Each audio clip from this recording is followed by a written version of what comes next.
السلام علیکم ورحمۃ اللہ وبرکاتہ، نحمدہ ونصلی علی رسولہ الکریم۔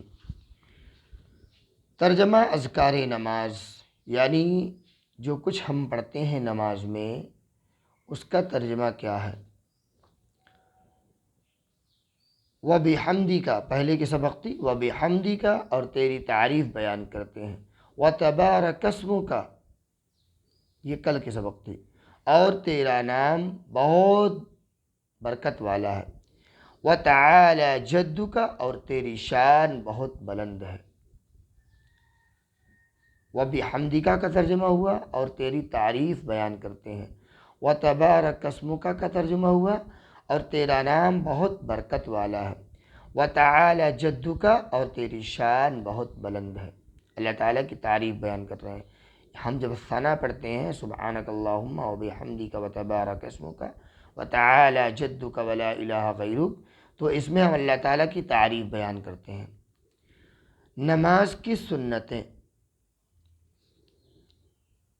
پہلے سے کی سبق تھی مقتدی کی تکبیر تحریمہ، امام کی تکبیر تحریمہ کے فوراً بعد ہونا، یعنی امام نے کہا اللہ اکبر، مقتدی کو فوراً بعد کہنا چاہیے اللہ اکبر۔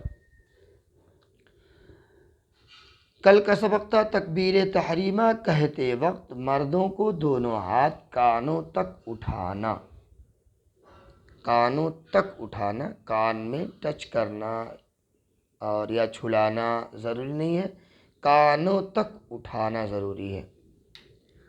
آج کا سبق ہے تکبیر تحریمہ کے وقت ہتھیلیوں کو قبلے کی طرف رکھنا۔ آپ نے پہلے سمجھ لیا ہاتھ اٹھانا کہاں تک ہے، مردوں کو کانوں کی لو تک اٹھانا ہے اور عورتوں کو کندھے تک اٹھانا ہے۔ جس طریقے سے ہتھیلی مردوں کی ایسے کھلی ہوگی، انگلیاں آسمان کی طرف ہوں گی، ہتھیلیاں قبلے کی طرف ہوں گی، عام طور پر ہم نیت باندھتے ایسے کرتے ہیں، اور جب ایسے کرتے ہیں تو ہماری ہتھیلی دیکھیے یہ آسمان کی طرف جا رہی ہے، اس کا رخ آسمان کی طرف ہے، یہ تو غلط طریقہ ہے۔ آج کا وہی سبق ہے تکبیر تحریمہ کہتے وقت ہتھیلیوں کو قبلے کی طرف رکھنا۔ یہ جو ہتھیلی ہے یہ قبلے کی طرف ہو، یہ گمان ہو ہمارا کہ ہم جب ہاتھ اٹھائیں تکبیر تحریمہ کے لیے، اگر اس وقت ہمارے سامنے خانہ کعبہ ہو تو ہاتھ ایسا سیدھا ہو، ایسا قبلہ کی طرف ہو کہ ہاتھ چپک جائے خانہ کعبہ میں، ایسے ہونا چاہیے۔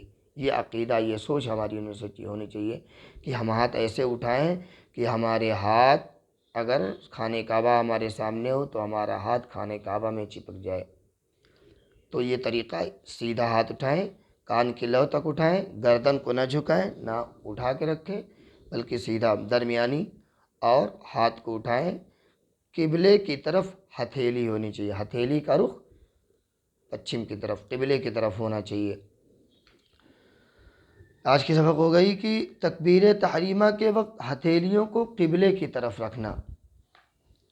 بڑے بڑے گناہ جو بغیر توبہ کے معاف نہیں ہوتے اور جن پر سخت وعید آئی ہے، اور ایک گناہ بھی جہنم میں لے جانے کے لیے کافی ہے مگر اللہ تعالیٰ جس پر فضل فرمائے، ایک گناہ بھی جہنم میں لے جانے کے لیے کافی ہے مگر اللہ تعالیٰ جس پر فضل فرمائے۔ پہلے کا سبق تھا کسی کو برے لقب سے پکارنا، جیسے او اندھے، او لنگڑے، یا وہ لولے، وہ بہرے، گنگے، اس طرح کے الفاظ۔ کسی کے اندر اگر کوئی دقت ہے، اللہ تعالیٰ نے کوئی انسان کو، کسی کو گنگا بنا دیا ہے، کسی کو بہرا جو انسان بہرا ہوتا ہے وہ گنگا بھی ہوتا ہے، تو کسی کو برے لقب سے نہ پکارے، او چھوٹے، او ناٹے، اس طرح کے الفاظ سے نہ پکارے، کسی کو برے لقب سے پکارنا۔ کل کا سبق تھا بدگمانی کرنا، یعنی بلا دلیل شرعی، صرف حالات و قرائن سے کسی کو برا سمجھنا، بلا دلیل شرعی، یعنی شریعت کے اصطلاح میں اگر وہ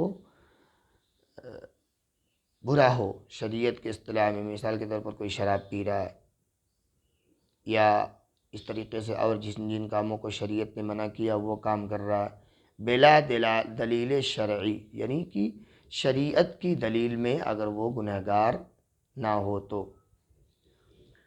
آج کا سبق ہے کسی کا عیب تلاش کرنا، یہ بھی بہت بڑا گناہ ہے۔ کسی کا عیب تلاش کرنا کہ کسی کے اندر کیا کمی ہے اس کو نکالنا اور لوگوں کے سامنے جگ ظاہر کرنا کہ یہ ایسا ہے، وہ ایسا ہے، یا یہ ایسے کرتا ہے، وہ ایسے کرتا ہے، اس کے اندر یہ کمی ہے، یہ برائی ہے۔ ہمیں کسی کے اندر کوئی برائی نکال کر ہمیں کیا مل جائے گا، اس کا ہم کو کیا فائدہ ہونا ہے، یہ ہم کو سوچنا چاہیے، نہ کہ کسی کے بارے میں کسی کا اچھا اور برا۔ اچھا تو ہم سوچیں گے تو اس کا فائدہ ہوگا، ہمارے لیے ثواب بھی ہوگا، مگر ہم کسی کا اگر برا چاہیں گے، اگر ہم یہ سوچیں کہ کسی کے اندر کوئی کمی نکال دیں تو اس کی بے عزتی ہوگی تو مزہ آئے گا، تو مزہ نہیں آئے گا، یہ آپ گنہگار ہو جائیں گے۔ گناہ کے نقصانات جو دنیا میں پیش آتے ہیں، پہلے کا سبق تھا گنہگار کو خدا تعالی سے وحشت رہتی ہے۔ آپ نے دیکھا ہوگا کبھی اذان ہوتی ہے تو جو گنہگار لوگ ہوتے ہیں وہ سوچتے ہیں جلدی سے اذان ختم ہو، اور جو ہو وہ ادھر ادھر بھاگنا شروع کر دیتے ہیں۔ گنہگار انسان کو اللہ تعالیٰ کی ذات سے وحشت پیدا ہو جاتی ہے۔ جب گناہ چھوڑے گا پھر اللہ تعالیٰ کی ذات سے محبت پیدا ہوگی، جتنا گناہ کرتا جائے گا اللہ تعالیٰ سے وحشت بڑھتی جائے گی۔ کل کا سبق تھا آدمیوں سے بھی وحشت ہونے لگتی ہے، بالخصوص اللہ والوں کے پاس بیٹھنے سے۔ جو لوگ نیک لوگ ہوتے ہیں ان کے پاس گنہگار آدمی نہیں بیٹھتا۔ آپ خود مشاہدہ کر لیجئے، خود دیکھ لیجئے کہ جو لوگ نیک ہوتے ہیں اور جو لوگ گنہگار ہوتے ہیں، گنہگار سے مراد نماز نہیں پڑھ رہے ہیں اور شریعت کے احکام کو نہیں مان رہے ہیں، ادھر ٹائم پاس کر رہے ہیں مگر نماز نہیں پڑھ رہے ہیں، وہ انسان کو اگر کہا جائے نماز پڑھنے کے لیے تو فوراً جو ہے دائیں بائیں ہو جاتا ہے اور ٹال مٹول کر کے نکل جاتا ہے، ہاں کل سے پڑھیں گے، جمعہ سے پڑھیں گے، کل سے پڑھیں گے، یا ناپاک ہیں تو اور کیا ہے کیا نہیں ہے۔ ناپاک کو لوگوں نے اتنا آسان بنا دیا ہے، حالانکہ ناپاک ہونا اتنا آسان نہیں ہے۔ انشاءاللہ اس طرح کی باتیں آگے آئیں گی۔ تو آج کا سبق ہے گنہگار کو اکثر کاموں میں دشواری پیش آتی ہے۔ جو انسان گنہگار ہوتا ہے، نماز نہیں پڑھتا ہے، روزے نہیں رکھتا ہے، دین کے اور بہت سے احکام کو چھوڑے بیٹھا ہے، اس کے کسی بھی کام میں آسانی پیدا نہیں ہوتا ہے، دشواری پیدا ہوتی ہے، اس لیے چونکہ اس کو یقین ہی نہیں ہوتا ہے۔ سب سے بڑی چیز تو ہے یقین ہونا۔ جب ہم کو کسی چیز پر یقین ہوگا، کسی کی بات پر یقین ہوگا، تب نہ پھر وہ کام ہمارا ہوگا۔ ہم نے کوئی کام کیا، اللہ پر بھروسہ کیا، انشاءاللہ ہمارا کام ہو جائے گا، پھر وہ اللہ کی ذات سے امید ہے کہ وہ کام ہمارا ہو جاتا ہے۔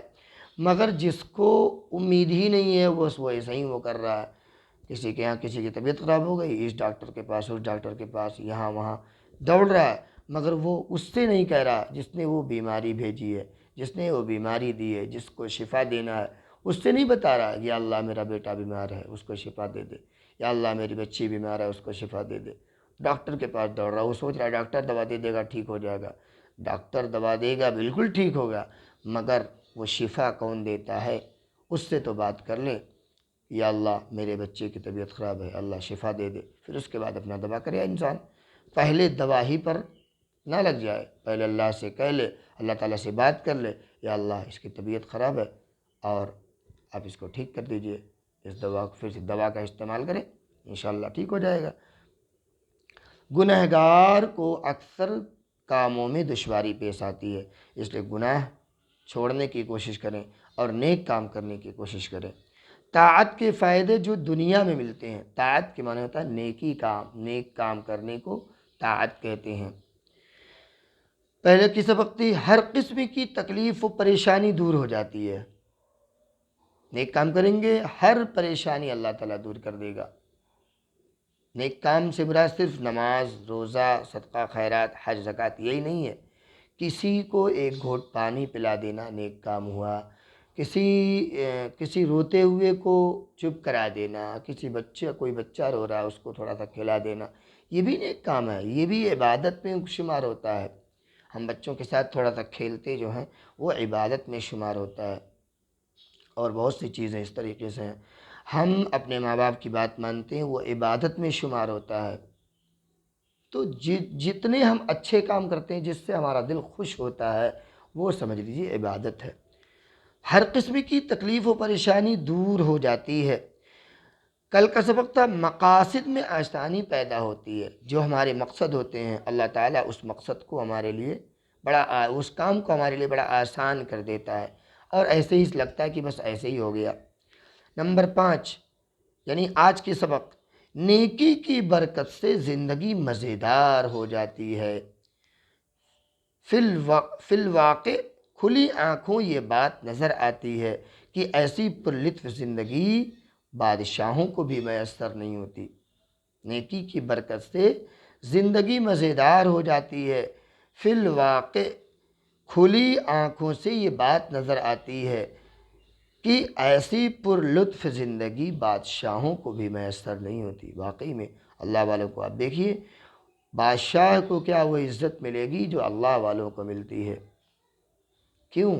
کیونکہ وہ اللہ والے ہیں، ان کے ہر کام اللہ تعالیٰ کی ذات سے بڑی آسانی سے پورے ہو جاتے ہیں۔